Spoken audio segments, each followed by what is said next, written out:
Hola, ¿qué tal? ¿Cómo están? Bienvenidos al interrogatorio. Soy Silvestre López Portillo.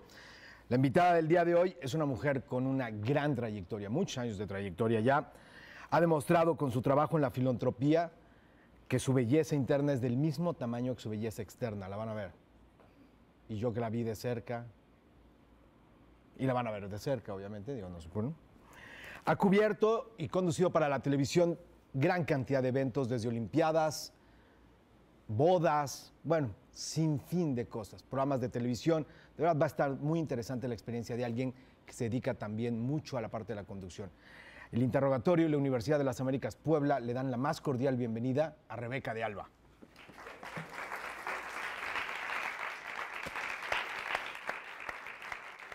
¿Cómo estás? Bienvenida. Esta es tu casa. Muchas gracias. Puedes chiviar a más alumnos si quieres. Gracias por escaparse de su recreo o de alguna clase para venir al foro, gracias. Ahorita que dijiste que conduje bodas, digo, ¿Sí? ya hablaremos de cuáles sí y luego cuáles no. Bueno, bodas reales. Sí, bodas reales, bodas reales. Bueno, todas son reales, pero luego... Entonces, ¿qué le ponen? ¿Quién sabe si truenan Bueno, es que o si no? digo glamurosas tampoco, si digo... No, está muy bien, porque tiene su ondita irte a narrar una boda. Es una cosa como muy rara de hacer. ¿Pero has hecho muchas bodas? ¿Conducción de muchas bodas? Pues mira, conduje la de mi hermana, fue una... ¿En serio? No, estoy bromeando. Así de ahora, a ver, habla el cuñado. A ver al cuñado, ¿qué pasa? organizar a todos. ¿No? No, la verdad es que no sé por qué de repente en un sector de México llama mucho la atención la realeza, porque la verdad es que la monarquía aquí no, o sea, jamás existió, no existe, no es nuestra cultura, etcétera. Pero aunque bueno, algunos creen que sí. algunos, claro, creen que sí. Entonces, a la gente le despertaba mucho interés la boda, por ejemplo, de las infantas. ¿No? Entonces, Rebeca ve a hacer toda la transmisión en vivo de la boda de la infanta Elena. Pues perfecto. Jamás había hecho la transmisión de una boda, entonces sí tienes que documentarte, aunque sea tan superficial, cubrir una boda, documentarte sobre la monarquía y en específico sobre los Borbones, ¿no? Porque en realidad me estaba enfocando a ese tipo de linaje, digamos, no era el principado, porque ese no es reinado, el principado de Mónaco o estaba en Inglaterra, era pues todo sobre España y los Borbones. Bueno, esa boda fue sencilla dentro de todo y fue una transmisión corta de 3 horas y media.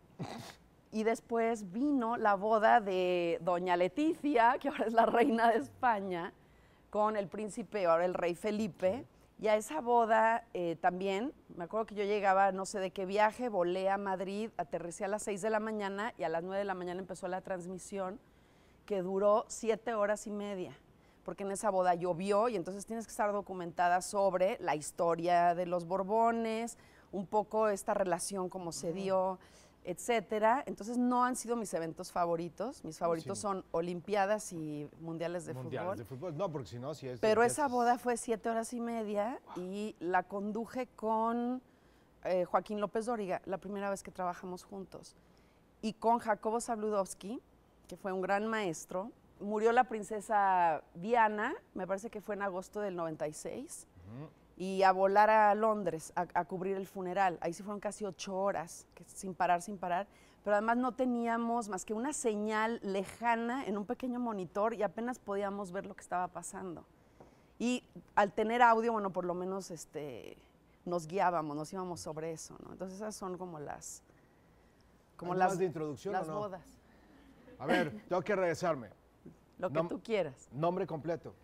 Rebeca de Alba Lomelí. Lugar y fecha de nacimiento.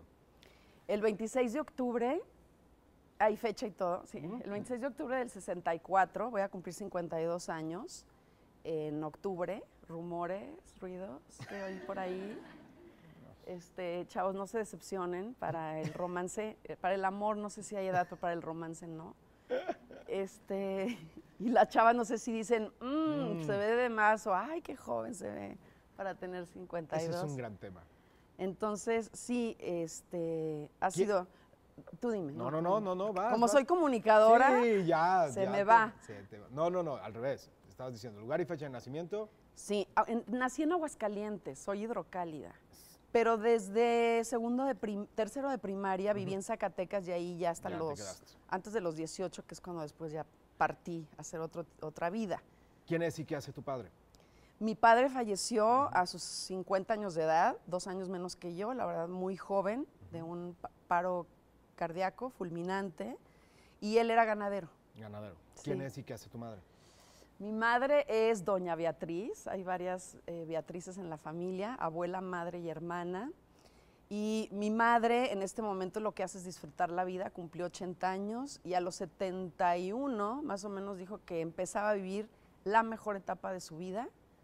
Y pues es una mujer que, por ejemplo, en este momento está estudiando inglés, es un idioma que siempre le gustó y quiso aprender. Pues ahora tiene el tiempo.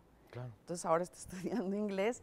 Pero bueno, ha sido la gran protectora, la gran impulsora de 4 hijas y un hijo mayor que se llama Miguel. Ok.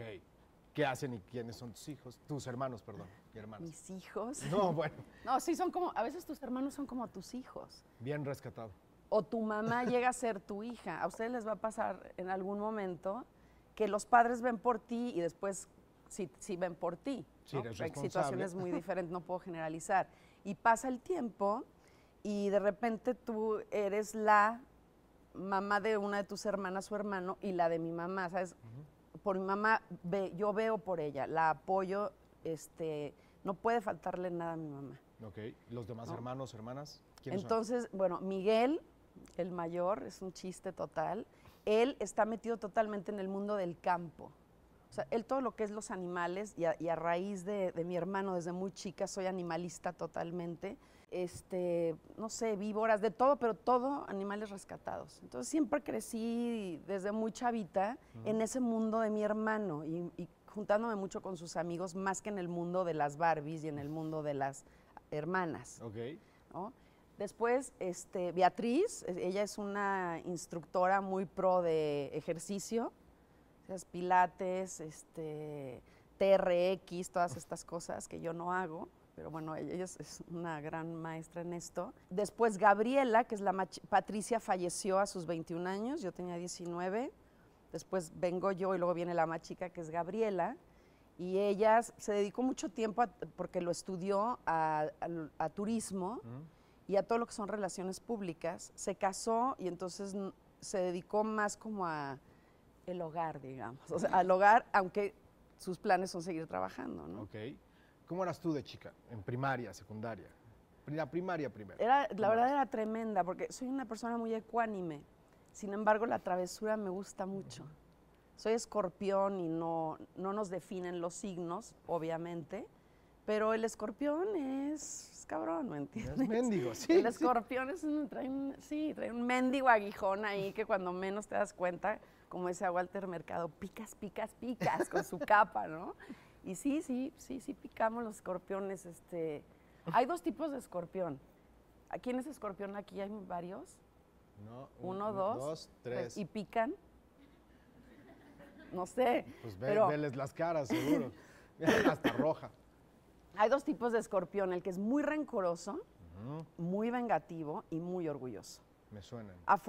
En mi casa hay varios escorpiones así. De veras que yo no soy así. ¿No? No, yo no soy rencorosa ni soy orgullosa y me vengo, pero mentalmente. Si hiciera esto, no sé las historias. Maquilas. Sí, soy maquiavélica total. O sea, estoy maquilando. O sea, a ver, y si digo, yo llego y te hago algo a ti, no tengo idea, así para que te pusieras a maquilar es porque algo te hice que te dolió. ¿Cómo fue crecer en Zacatecas? crecer en Zacatecas fue increíble porque ahora ya tiene, desde hace unos años, un auge increíble. Y ustedes que están viviendo ahorita, o en Puebla, me imagino todos, o cerca de la ciudad de Puebla, crecer en una ciudad así, aquí creo que es muy, muy conservador. Zacatecas también es muy conservador, pero hay una diferencia entre ser conservador y ser cerrado. Entonces, yo crecí con una familia flexible, abierta al cambio, pero con ideas conservadoras. Entonces, a falta de mi papá, vi en mi abuelo, pues el gran patriarca de la familia, sin que lo viera como mi papá. Ok. Entonces crecí no hay grandes así novedades, sino una familia muy normal, de clase media, en donde en la cuestión de los estudios no había dinero para poder estudiar en lo que había entonces eran colegios de monjas. La verdad tuve oportunidad de ir al Juana de Arco y al Colegio del Centro, en donde hubo una formación muy buena, había exigencia, había que dar buenas notas, más si querías conservar una beca. ¿Estabas becada? Estaba becada, mi hermana Beatriz también. Mi hermano, pues la verdad es que como que no estuvo en nada porque era un desmadre. Ajá. Y ya, o sea, le suplicaban que ya por favor no fuera ¿A la escuela? sí, porque era tremendo. Y él era, te digo, más animales, campo, la vida natural, no era de un salón de clase. Ahora, era yo la típica chava que le ponía apodos a todo el mundo. Entonces siempre como, no mustia, pero, ¿sabes? Calladita, pero hacía, sí, un nacimiento, por ejemplo. Ajá. Yo decía, no, pues, ¿qué hace el borrego ahí mirando al niño Dios, ¿me entiendes? El borrego tiene que estar en los hombros de la Virgen María, cosas así. ¿Y ponías el borrego? No, pues, ¿sabes? Era como las travesuras que haces, que no trascienden a más, pero que armas el desorden. Obviamente no te voy a preguntar si eso cambió en la vida, porque estoy viendo que no, obviamente, pero a final de cuentas, preparatoria. Sí, preparatoria, a los 17 años me fui de Zacatecas con la intención de durante un año aprender muy bien inglés. Entonces también me gané una beca. ¿A dónde te fuiste? Me fui a Colorado. Entonces, específicamente, primero fui a la Universidad de Colorado Springs, 3 meses dándole hacia el inglés muchísimo, pero ahí mismo alguien me dijo, ¿sabes que tú tienes talento? Entonces, ¿tienes talento para aprender? Le dije, a mí dime algo y en 10 minutos yo sé resolver. No sé si me lo aprendo, pero te sé resolver. Y de ahí aplico para una beca y me voy a la Universidad de Boulder, Colorado, a través de esta persona que me dijo, a ver, aplícate. Y ya me fui a esta universidad, en total estuve 2 años, me regresé porque vino el aviso de Patricia, mi hermana, desahuciada. Entonces estaba yo aquí al día y medio. Dejé mis cosas tal cual, me regresé. Mi hermana afortunadamente vivió 9 meses más, pero yo ya estaba en la universidad en Guadalajara, estudiando, siguiendo mi carrera de periodismo y comunicación. Y sí, bueno, sí, terminé. Y un día, pues por azares del destino, vine a dar al DF. ¿Por azares del destino? Pues sí, porque yo creo que, no sé ustedes, pero el destino, al menos en mi vida, ha sido más o menos el 30%. Y el 70% es libre albedrío, han sido mis propias decisiones las que han marcado el camino, pero sí se presentan a veces circunstancias que dices, ¿de dónde? O cómo conocí a esta persona, o cómo llegó esto a mi vida, o cómo se me fue esto, que no te explicas si ni siquiera tomaste una decisión para que llegara o se fuera o conocieras a X persona.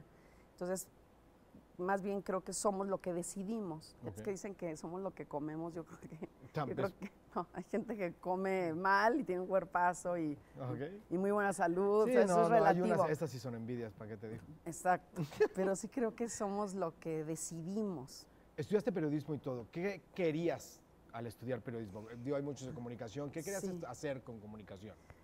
Yo lo que quería hacer era trabajar en diferentes embajadas o consulados por diferentes países de Europa, empezando por Francia, Alemania, Madrid. Eso quería yo, como viajar por el mundo. ¿Por qué no RI, Rebeca? ¿Eh? ¿Y por qué no RI, Relaciones Internacionales, Diplomática o algo así? Y Relaciones Internacionales no había en Zacatecas en ese momento. Y no había economía para poder pagarme una carrera fuera de Zacatecas en ese momento, porque también en la prepa, yo salí de la prepa a mis 16 años de edad. Que hubo un año ahí donde me adelantaron, no me lo brinqué, creo. Y salí muy chavita de la preparatoria, entonces fue ese año que dije, todavía me queda como un año en lo que sale todo el mundo, y voy a estudiar idiomas, me gustan los idiomas, entonces empecé con inglés en ese momento. Y esa era mi idea, y además sí ha sucedido de alguna forma, el viajar muchísimo sí, el hacer cosas en televisión fuera de mi país también. Y he sido como una embajadora de diferentes cosas, ¿no? O sea, que en realidad no vale la pena ser embajadora, como no seas embajadora de la ONU, ¿no? De buena voluntad o cosas De buena esas. voluntad de la UNESCO y demás, pero bueno, he sido embajadora de muchas cosas que tienen que ver con valores, con cultura de México, representando a mi país en distintos foros, y entonces sí son relaciones internacionales al final. ¿Cómo llega señorita a México? Señorita, México, ese saludito, ¿no? Pues el corto, largo. Es que les voy a contar, mi hermana muere y entonces cuando sucede algo fuerte en la familia o se disgrega o se une. Entonces, en mi caso, desconocía mucho a mi mamá, era como una persona bastante ajena. ¿Por qué? Porque cuando yo tenía 6 años de edad, mi papá aplica el ahorita vengo, y entonces no regresó en 6 años. Y después otros 6, o sea, esos 6 que estaban separados, pero había contacto, o sea, el que tenía que haber más con mis hermanos mayores, después él muere. Entonces yo sé que él intentó reunificarse, ¿no?, con nosotros, pero no pudo. Entonces lo aluciné en ese momento, estás muy chavita, no entiendes nada, y yo lo único que sabía era que le había hecho una jalada horrible a mi mamá y a sus 5 hijos, ¿no? Y con los años entendí que mi padre no pudo lograr tener esa estabilidad emocional porque no era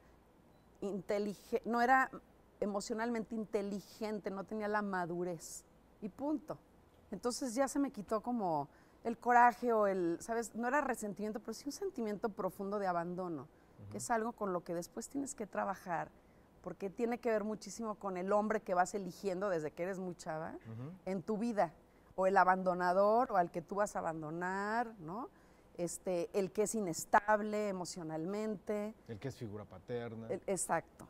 Okay. Entonces, lo que sucedió es que pues, hablé con mi abuela primero, que fue una mujer bastante adelantada a su época, muy revolucionaria, y yo le dije, es que yo no quiero concursar, porque siento que soy como una vaca en una pasarela y te van como marcando así, ¿no? Y siento, o sea, nada más de pensarlo, ya estoy sintiendo que es un horror. Entonces ella me dijo, piensa diferente y vas a sentir distinto. ¿Por qué no piensas que vas a representar un estado como lo de Zacatecas, que es un estado de pintores, es un estado con una gran historia, un acervo cultural, etcétera, etcétera, y de todo lo que te ha enamorado de vivir aquí desde chavita?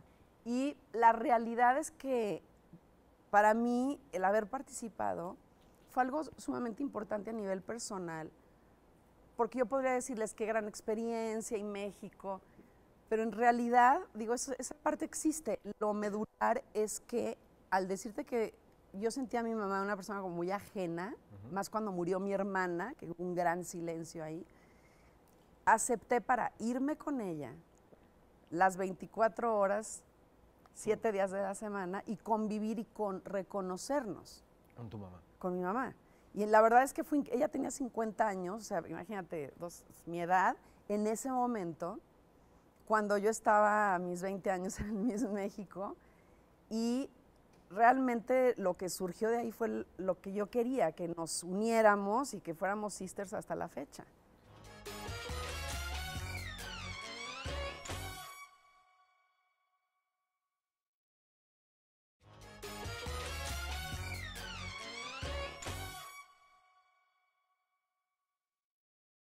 A ver, ¿qué pasa cuando llegas ahora sí, a Miss México? ¿Cuál es la mecánica? ¿Cuál es el negocio Miss México? ¿Qué es lo que te empiezas a dar cuenta de ese certamen y de todo lo que te está pasando? Estaba como anestesiada, porque en realidad no me interesaba el certamen, soy honesta, me interesaba la relación con mi madre. Sin embargo, para mi sorpresa, me empiezo a dar cuenta de que sí es como tú te proyectas. Entonces, o sea, realmente, la gente te ve de un modo. Muchas veces como tú no quieres ser vista, pero al final dices, no, es que soy juzgada de una forma en la que yo no quiero ser juzgada, ¿no? Porque alguien te ve y pues no sabe nada de ti y por ignorancia te critica o hace ¿no? Opina algo, lo que sea, bueno o malo, da igual. Pero en este tipo en mi momento, no puedo hablar por otros certámenes, sí te sientes que todo el mundo te ve, te observa a detalle, te critica, te juzga muchísimo. Y no sé, creo que todo eso lo superé. Pues suena como una tontería ahorita, pero era muy jovencita. Entonces, me enfrenté también a un muy buen ambiente, ¿eh? ¿Ah, sí? O sea, la verdad es que el que fue mi mentor, el que me dijo, tienes madera de buena comunicadora, y que fue dentro de ese concurso fue Raúl Velasco. Y entonces, les guste a mucha gente o no, pues es un referente en el mundo de la comunicación, en el mundo de la televisión, muy importante. Y él tenía muy buen ojo porque me acuerdo que lanzó a Gloria Calzada, a otras chavas y conductores que no están, pero Gloria, que me parece muy buena conductora, Marco Antonio. Marco Antonio Regil también, y pues es un súper animador. Es que una cosa Janet Arceo. y luego Janet, claro, que era la que conducía los Miss Méxicos, entre otras cosas. Con Janet conservamos todavía una amistad. Ricardo Rocha fue la primera entrevista. Y entonces el enfoque que yo le di fue, a ver, mi estado, ¿no? Entonces, de repente Rocha me empieza a preguntar sobre los hermanos Coronel, los principales pintores en ese momento de Zacatecas. Y sobre la cultura del siglo X, la arquitectura del siglo XVIII, y como a mí me apasionaba, gracias a mi abuelo, lo que era Zacatecas, dije, ay, pues esto no está tan mal, tiene también su chiste, está interesante, no es, oye, estás muy guapa y qué onda, ¿no? ¿Cómo crees que te va a ir? Sino que a mí, Ricardo me hizo otro tipo de preguntas y dije, va bien la situación. Y después, era como muy atípico que yo estuviera en ese concurso por como era mi familia. Como que no, una Miss salida de ahí. Fue una experiencia y de ahí Raúl Velasco me dice, yo quiero que trabajes conmigo. No, le dije, yo estoy dando clases en Guadalajara de inglés a chavos de primero de secundaria, tengo otro trabajo, soy traductora. O sea, es que yo no puedo venirme a vivir aquí. ¿Para acá? Pues por miedo sobre todo a sentirme expuesta. Ya llevo 3 años exponiéndome y por una cosa por otra, pero bueno, soy pública y era lo que más le tenía pánico. Porque dentro de todo hay misterio. O sea, soy reservada, mi vida personal no está tan abierta. Y eso que no había ni redes sociales, Facebook. No había redes, nada. Ahí sí eran chismes. Ahí sí eran chismes, era, bueno, pues es que es un rumor y los rumores se hacen verdad. Y yo, no, un rumor es un rumor, una mentira es una mentira, como que se hacen verdad. Pero ahorita no habrá aquí una cámara, bueno, no, esta es la caja del micrófono, por lo menos. Entonces dices que sí, siempre en domingo, y perdón, pero siempre en domingo no es 5 a 6 de la mañana, perdón, estás entrando en un programa top y con uno de los hombres más importantes de la comunicación, que es Raúl Velasco. Sí. Entonces, dices que sí, ¿cuál es tu primer salida al aire? ¿Tuviste que ensayaste, te dijo, nos vemos, te soltó? Aquí es cuando el libre albedrío no existió y fue por destino que la conductora que iba a acompañarlo en ese Miss México era en vivo en Tijuana, cantaba un Luis Miguel súper chavitito, el ballet de Milton Gio, no lo conocieron, pero era un tipazo, y de repente falló la conductora en ese momento, se enfermó, algo le pasó, no supe qué, y me dijo, tú vas a conducir conmigo en vivo el Miss México en Tijuana.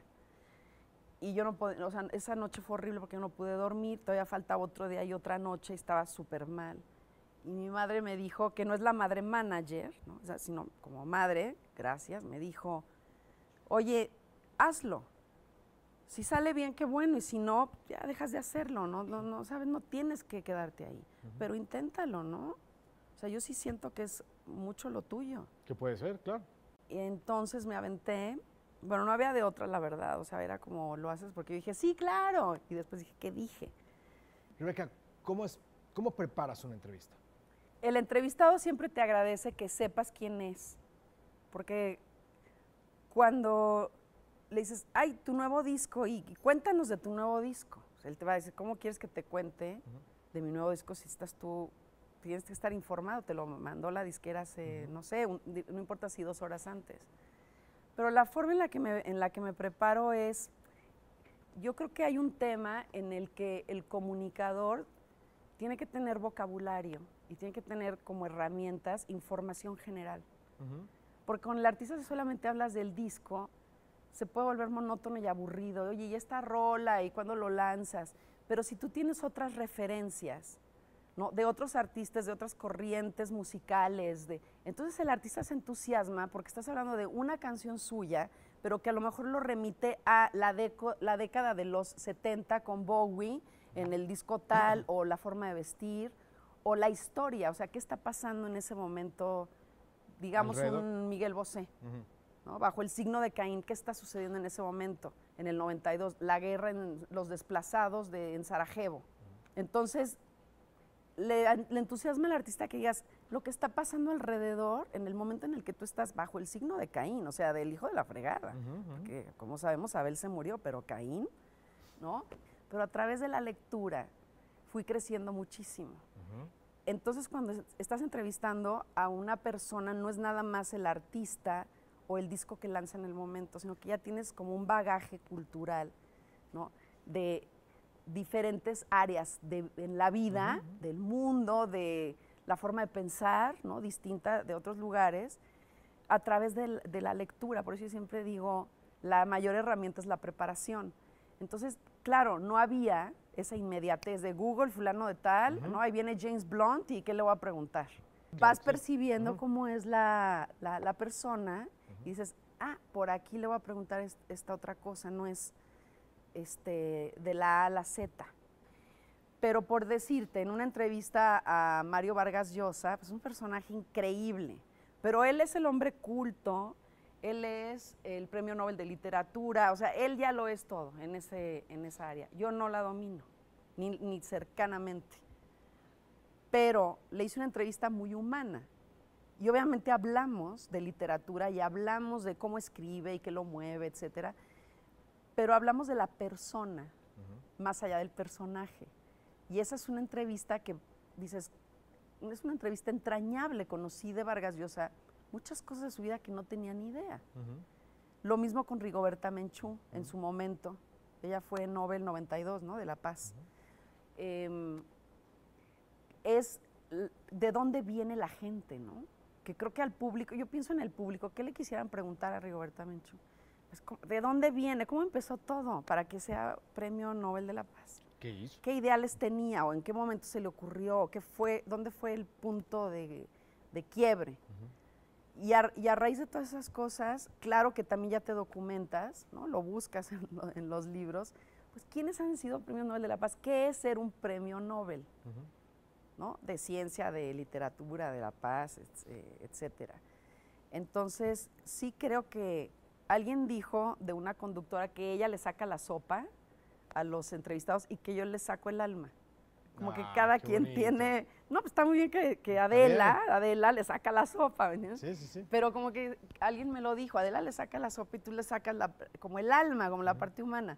Y es muy válida la una como la otra, son estilos diferentes, ¿no? Entonces yo no puedo sentarme aquí como sacarte la sopa porque en mi caso yo me siento invasiva. Pero en el periodismo, pues es que hay que sacar la sopa, ¿no? Y mis entrevistas, más allá de ser periodísticas, ¿no? Pues tienen como un matiz ahí de mitad y mitad, tal vez.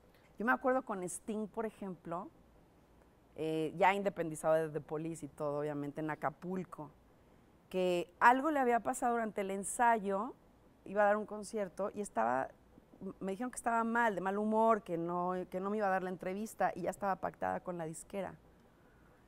Y entonces yo me esperé media hora, una hora, y te preguntas a tus 22 años, ¿cómo se maneja esto? O sea, realmente yo tendría que decir, pues me doy mi lugar y me voy, ¿no? ¿Quién es este hombre, no? Para que me haga esperar, ya era una hora, hora y media. Y ahí aprendes que, o sea, tienes que tener un temple, tienes que tener templanza, tienes que valorar la situación. Entonces dije, tal vez salga, tal vez no, pero yo aquí me quedo esperando. Y después de 2 horas y cuarto, salió una persona, esto era, bueno, en un hotel, para no darle crédito, bueno, un hotel muy padre, donde los artistas siempre llegaban ahí. Y por una puerta sale alguien de su gente, entonces dice, sigue aquí la reportera. ¿Cómo? ¿No? Entonces Sting sale. Y me dice, pues, you must be hungry, darling. Entonces, Starving, man. sí, entonces yo le dije, pues I'm hungry, pero de ti, necesito una entrevista, o sea, por favor. Sí. Y me dijo, pues no me imaginé, estaba apenadísimo, ¿sabes? Que estabas aquí, etcétera, no me dijeron. Dije, yo tenía una entrevista a tal hora, llevo 2 horas y media aquí, y estoy segura de que Sting me va a dar esa entrevista, o sea, tú. Porque eso pacté yo con la disquera. Y si no quieres, no es a fuerza, pero si yo no llego con mi tarea, puedo perder mi trabajo. Entonces, pues tú dime cómo nos arreglamos. Y depende de mí, 8 personas. O sea, le dije, pues you let me know y ya vemos, ¿no? Entonces me dijo, pues ok, vamos a cenar algo aquí en la terraza y ya platicamos el tiempo que quieras en la entrevista. No, los camarógrafos ya ni querían ya era así de como de vamos por una torta o algo, maestra, y te quedas. Pero entonces cenamos algo muy sencillo y es curioso porque hasta la fecha todavía recordamos esa anécdota. O sea, por otras razones nos hemos encontrado en la vida y en un cumpleaños de su hija, cuando vino a dar un concierto aquí a México y es un caballero, es un hombre en su lugar, un gran artista, pero esa anécdota como que nos unió de alguna forma porque hubo después otro encuentro y me decía, creo que te conozco. Yo, pues sí nos conocemos. Okay. Y entonces le dije, la chava le dijo, the girl that waited for you 2.5 hours. O sea, le digo, ¿qué mujer ha esperado por ti 2 horas y media? Seguro días, pero para una entrevista, yo. Entonces, pues hubo mucha empatía y me dio una entrevista, era de 10 minutos el tiempo que te daban, 25 minutos, y me habló de su padre, de su familia. Y me dice, qué raro, yo nunca hablo de estas cosas. Entonces, es, ¿sabes? Ir como encontrando la forma. Y hablamos de México y su relación con el país y que le gustaba. Y de ahí a su cultura y la música y lo que componía al principio y se había evolucionado o involucionado. No sé, se va acomodando la plática. Eventos y coberturas olímpicos, lo que son mundiales, ¿es diferente la forma de trabajo? ¿Qué te sale a buscar? Es muy ¿Qué te diferente, porque en los mundiales me tocaba ser la única mujer. Iba una chava, Mercedes, buenísima, de TV Azteca, hace mucho tiempo que ella se dedica a otras cosas, Mercedes Osejo y yo, y ya nada más. Entonces era una testosterona alrededor de nosotras. ¿Un mes encerrados? O sea, olvídate, sí, es un mes encerrados, es del hotel al centro de comunicación internacional, están ahí absolutamente todos los países concentrados. Y me acuerdo cuando llegábamos, éramos las únicas, ya sabes, tacón, o sea, era todo un rollo llegar a ese lugar, pero yo sí me arreglaba para hacer mis transmisiones. ¿En cuál? Y ella hacía lo mismo. Esa fue, bueno, es que en Atlanta hubo... eso fue en el 96. Okay. Eso fue Juegos Olímpicos. Okay. Después, yo me acuerdo en Australia otros Juegos Olímpicos en el 2000. Me acuerdo de un mundial en Francia 98. Pero hablando de los, bueno, da igual, de los dos, ahora ya hay un poco más de mujeres, pero es la minoría. Sí, que empiezas con señorita de Alba y acabas con güerita, ya para el día 30, ¿no? Ya estás, a ver, güerita. No, además te enfermas. A la tercera semana de un mundial ya todo el mundo empieza a caer en cama, ¿sabes? Ya todo el mundo empezamos como fleet a la mosca. Es unas gripes, unas fiebres, una angustia de que ya quieres estar en lo tuyo, ya no quieres estar fuera de tu casa. Porque además con el cambio de horario, pues estás trabajando y mal comiendo, mal durmiendo, es así, buscando la nota, los permisos. Es una locura, pero a mí me apasionan los mundiales de fútbol.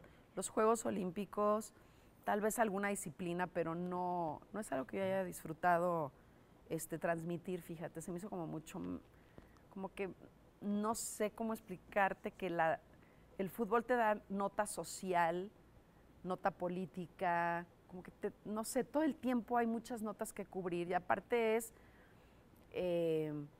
todo se encierra en un balón de fútbol. Es complicado ir a buscar una nota.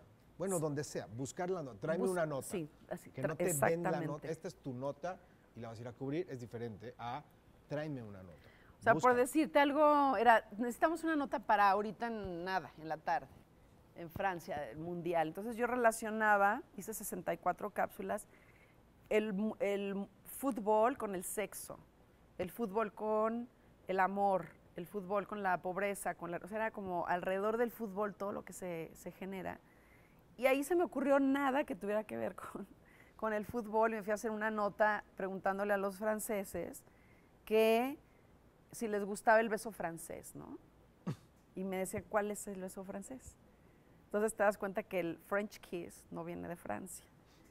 Y después las French fries tampoco son francesas, ¿no? Y así una serie de cosas que pensamos que vienen de Francia y que no. Entonces, hasta esa nota puede tener cierta jiribilla, cierto color, bueno, ya, ok, es una nota simple, pero ahí está la nota. Ok.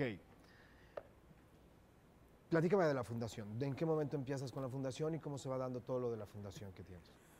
La fundación empieza hace 9 años con la intención de apoyar, y lo hacemos, ya ahorita han sido más de 800 niños apoyados, niños con cáncer, diferentes tipos, todo tipo de cáncer. Y después, y ya que están aquí los chavos, me encanta la idea de poderles decir que hemos atendido un poco más de 200 jóvenes y un programa que se llama ¿Qué rollo con tus huevos? Y ahorita quitamos la parte de qué rollo y a través de una agencia de publicidad se hizo todo un estudio de mercado y qué onda con tus huevos es lo que pega mucho más aquí y en otros países de Latinoamérica. Entonces, esta es una campaña de prevención porque el cáncer más común, sólido, el tumor sólido más común en jóvenes de 18 a 35 es el tumor de testículo en México. Entonces, la fundación fue parteaguas en ese tema. Después el Seguro Popular se unió a la causa, un par de fundaciones más, y trabajamos directamente con el Instituto Nacional de Cancerología en este programa. Y siempre que damos conferencias y las damos gratuitas, tú nos puedes decir, venimos a dar la conferencia aquí, de qué onda con tus huevos, siempre surgen casos de chavos que por pena, está estigmatizado como alguna vez era decir cáncer de mama, era ya sabes, cáncer en el pecho, cáncer. Ahora ya es cáncer de mama. Bueno, pues así queremos que se diga de lo más, sin ningún estigma, decir, oye, cáncer de testículo. Entonces, o cáncer de huevos, ¿no? O sea, ¿qué onda con tus huevos? Hashtag por mis huevos, en fin. Una forma de comunicarnos con los chavos y sin que vean que cáncer es igual a muerte, sin que lo sientan de esa manera, porque además es uno de los pocos cánceres que tienen una altísima probabilidad de cura cuando se detecta a tiempo. O sea, el cáncer tiene 4 etapas. Y muchas veces llegan en una etapa ya de del 2.5 en adelante, pues es bastante, se empieza a complicar mucho porque es un cáncer fácilmente de curar, pero tiene la particularidad de migrar inmediatamente a otros órganos. Casi siempre es pulmón y cerebro, pero detectado a tiempo. Y entonces muchos chavos dicen, ¿y puedo tener hijos? Por supuesto. O sea, por supuesto, si no tienes un testículo, todo está perfecto.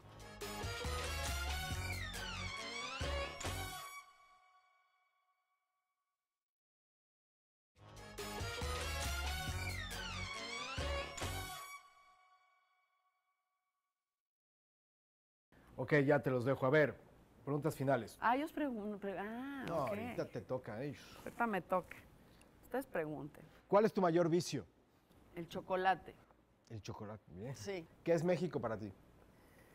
Ay, mi lugar de arranque, de oportunidad, el lugar que me protege, que me enseña, y siempre ha sido mi punto de partida y mi retorno. Ok. Si pudieras vivir en cualquier otra época, ¿cuál sería? Los años 20. ¿Por? Me gusta como todo o sea, el glamour no existe, el glamour lo haces, lo construyes.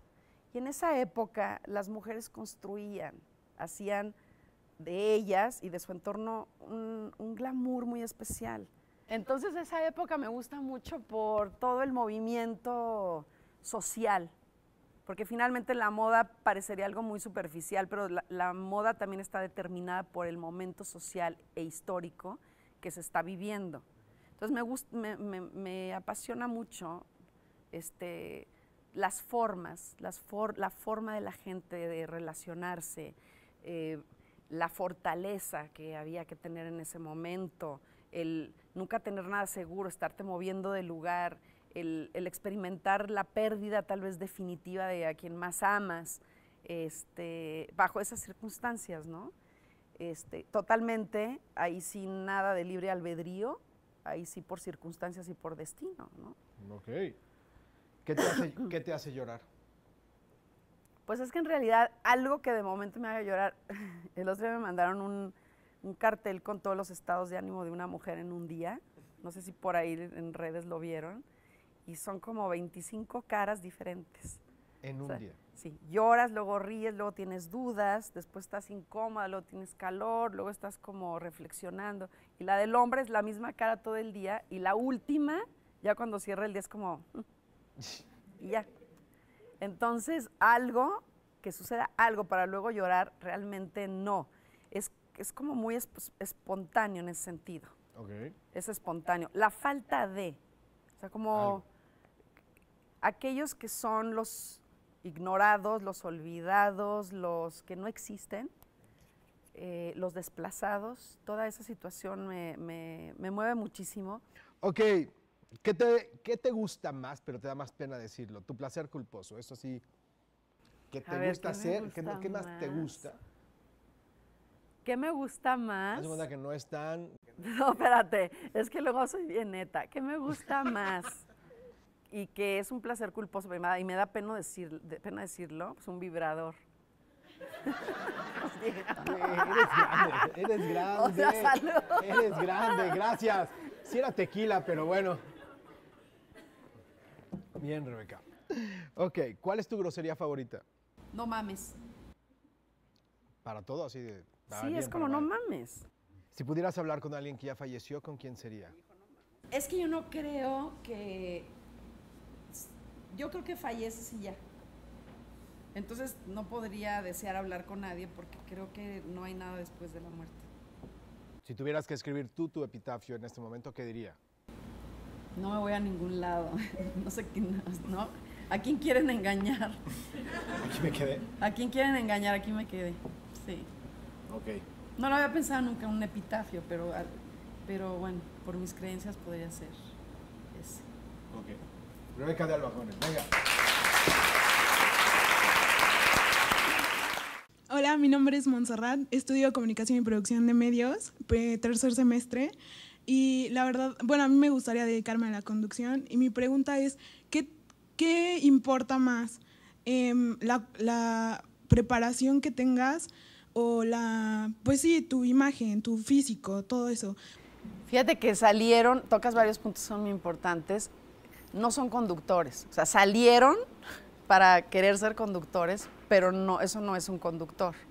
O sea, en las redes puede haber gente creativa, puede haber gente también, sí creativa, pero de mal gusto, otros muy ingeniosos, pero no son conductores. Entonces, el error es que quienes tienen en sus manos los medios, en donde pueden entrar ese tipo de personajes, les den un micrófono y les digan, bueno, conduce tal cosa, porque la verdad es que no lo hacen bien porque no tienen esa formación o no tienen la facilidad. La tele es bien distinta a la red social, a la pantalla en ese momento, ¿no? Te sientas y estás viendo un cuate que en su cuarto, no sé, hace una bola de cosas, las improvisa, te aburre, no te aburre, pero sucede ahí, y en un foro de televisión, ya estés sentado, parado, como sea, la presencia es súper importante.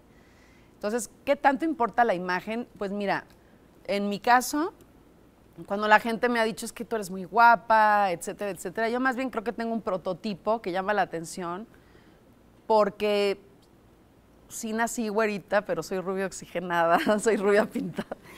Pero eres rubia y puedo ser una californiana, puedo ser una chava de los Altos de Jalisco, puedo ser uruguaya, argentina, puedo ser de muchos lugares. Entonces hay como un prototipo que a los hombres les llama la atención y es como esa rubia. Entonces eso no me hace guapísima ni me hace extraordinariamente diferente. Es un prototipo que llama la atención, eso lo tengo claro. Pero la belleza, cuando tú quieres mostrar tu talento y darte a valer por tu talento en donde impera el machismo, no es fácil porque a veces la belleza te estorba, porque de entrada es, qué guapa, pero seguro es una tarada. O este cuate es oye, es un cuero, sí, pero pues es un airhead, ya sabes. Y emitimos juicios inmediatamente que por ser guapa eres tonta, o lo mismo en el hombre, pero pasa mucho más con la mujer. Entonces es como, ahora tengo que demostrar que además de ser esta mujer rubia, alta o de tal prototipo que gusta, también pienso y nunca he caído en ese juego. O sea, adorno de mesa jamás he sido ni seré. Soy Ana Sofía, en 5º semestre de Comunicación y Producción de Medios, y mi pregunta es que, o sea, tú dices que a veces sí tienes nervio porque al que entrevistas probablemente te impone, ¿no? ¿Cómo canalizas ese nervio? O sea, para tu bien, o sea, o te vas como te equivocas mucho, no sé qué pasa, ¿cómo lo canalizas? Esa es una muy buena pregunta porque, por ejemplo, al principio, cuando empecé a conducir, yo decía, bueno, pues porque, no sé, el estado de Zacatecas es muy bonito. No sé si se han fijado que ese es un vicio que hay en varios conductores.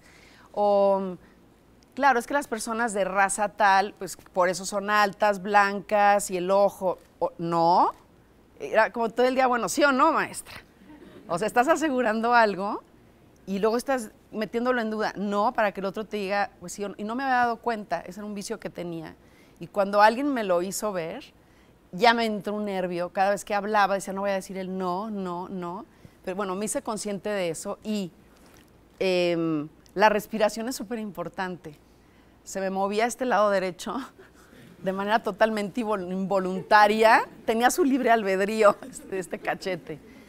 Y a la hora de conducir en vivo, en finales de los 80 y en los 90, empezaba a hablar y de repente esto era incontrolable. Empezaba a temblar, a temblar, a temblar, a temblar. Y lo que hacía yo, por ejemplo, era pues taparme con el cabello, pero no me dejaba de temblar. No era la boca, sino aquí, menos mal, ¿no? Y entonces empiezo como a investigar un poco clases. A ver, pues no sé hablar, no sé pronunciar muchas cosas, no sé cómo manejo este nervio, esta temblorina. Entonces había una maestra muy buena y no sé si todavía en el área de comunicación las debería de haber, porque yo siempre pienso que hace falta. ¿Cuántas chavas no me dicen, oye, ¿dónde puedo tomar clases de conducción? Y les digo, no tengo ni idea, a ver, vamos a buscar. Entonces es muy importante todo lo que es, o sea, la pronunciación, la voz. Muchas veces la voz es molesta y aunque tengas una imagen muy padre y estés diciendo cosas interesantes, la voz, yo creo que a ustedes les pasa, ven la tele y les gusta a alguien o no les gusta, no hay medias tintas. Ok, bueno, hola Rebeca, bienvenida. Mi nombre es Sergio, yo trabajo aquí y dentro de todas esas investigaciones que has hecho a lo largo de tu carrera, mis preguntas son dos. ¿Quién es aquella entrevista que has tenido que te marcó, que fue como tu top, que determinó mucho lo que vino después en tu vida y en tu personalidad? Y aquel dato que investigaste, te sorprendió, no te lo esperabas, e igual fue definitivo en tu carrera o en tu forma de ser y contigo, con la gente que te rodea. Ay, es que es bien difícil. Es como cuando te dicen tu libro favorito y dices, no, pues es que no hay uno, o tu disco favorito. A ver, algún acontecimiento, ¿no? Tal vez, algún acontecimiento que me haya marcado. Te haya marcado. Pues definitivamente sí fue esa transmisión de 8 horas sin parar de los funerales de la princesa Diana. O sea, eso sí fue algo que me marcó porque estaba trabajando con 2 grandes de la comunicación, Jorge Berry y no se diga Jacobo Zabludowski. Y con el cambio de horarios, eran muchas cosas y me enfrentaba a algo que yo jamás había hecho. Nunca había transmitido en vivo más de, no sé, unos minutos o a lo mejor los programas fijos que hacía y que no era la única conductora, había como mucho movimiento, había entretenimiento, noticias, etcétera. Y aquí sí era una pequeña mesa y éramos 4 personas hablando del mismo tema y un tema con un tono, ¿sabes? Falleció, y además, ¿quién falleció? La princesa del pueblo, no era, bueno, falleció alguien de la realeza, era Diana, ¿no? Y creo que eso me marcó muchísimo porque me tocó ir a hacer varios reportajes afuera del Palacio de Buckingham, en donde estaba todo el mundo en el llanto y ese 1,5 kilómetros de flores afuera del palacio para la princesa Diana. Y yo sí me impacté muchísimo, sí fue una transmisión intensa, fuerte y de ver las muestras de amor del público, un público totalmente mezclado, hacia una sola persona, ¿no? O sea, el impacto que tuvo la muerte de esta mujer. Y después, algo que tuve que descubrir. Que hayas investigado para una entrevista en los mundiales o olimpiadas, que no te esperabas y fue como, wow. Pues sobre todo en los mundiales no sabía prácticamente nada. O sea, toda la parte social fue muy interesante haberla investigado. Pero me iría más, por ejemplo, a Juegos Olímpicos, sobre todo lo que acaba de suceder con nosotros en México, que todo el mundo ha criticado, ¿no? Que si la clavadista está pasada de peso y todos los memes que le han puesto y la burla hacia los atletas olímpicos mexicanos. Y lo que aprendí antes de las redes, empezando mundiales y Juegos Olímpicos, y ahora después de las redes, es que no tenemos ni idea de la forma tan precaria en la que un atleta mexicano puede tener cierto mínimo acceso a su preparación para llegar a unos Juegos Olímpicos. El dinero está en manos de quienes no debe de estar y debe de estar en ese atleta. Entonces, necesitan un psicólogo, o sea, un entrenamiento, ¿no?, psicológico, un entrenamiento físico, un nutriólogo, y empiezo a enterarme de historias desde entonces de otros países, Haití, en fin, países en desarrollo que no tienen los atletas ningún tipo de apoyo.